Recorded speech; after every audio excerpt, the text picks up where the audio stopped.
Hey guys, Tony here. So a lot of you guys wanted kind of like a fill-in on what positions or what I hold other than Doggy Coin. Obviously, Doggy Coin is my biggest position, and I already told you guys there's a reason why I'm not going to show it. But I don't mind showing these other positions, obviously, because it's not as much money. But for Cardano or Cardano ADA, I have about 4,300 in Cardano. Basic attention, I have 1,400 coins. Stellar Lumens, one of my favorites. I have around 10,000. I'd say Cardano and Stellar Lumens are probably one of my favorites, two of my favorites. Chainlink, I hold about 35. OX, I think I used to. Oh, I actually do have some. About 170 OX. OX is actually one that I really like because it has a lot of applications, especially in gambling, and something I'm definitely kind of looking into. I'm not expecting it to blow up like crazy.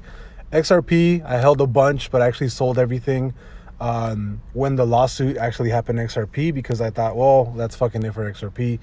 Bitcoin Cash, I have currently very little Bitcoin Cash. I have half Bitcoin Cash. Bitcoin, I have very little. I only have about $111. Ethereum Classic, I have about 13. Doggy Coin, you guys already kind of know how much I have, and I don't need to explain that here. Ethereum, I hold 0.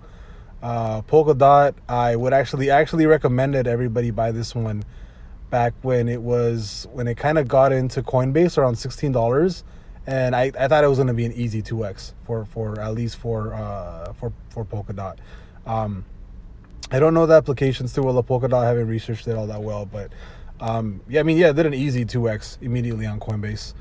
NKN, I have 1,100 coins, and then for the graph, this is actually one that a really close buddy of mine recommended that I purchase at least a little bit because he does believe in the graph or GRT. There's actually two more that I would like to buy, which is Luna, and then I think VET also, but I'm not 100% sure if I'm going to get into VET or Luna. But yeah, this is my updated Coinbase crypto portfolio. If I don't know if I'm gonna I'll slowly, gradually buy into more crypto, over time. But as far as right now, this is basically my full crypto portfolio, apart from what I hold in Doggy. So I'll see you guys later.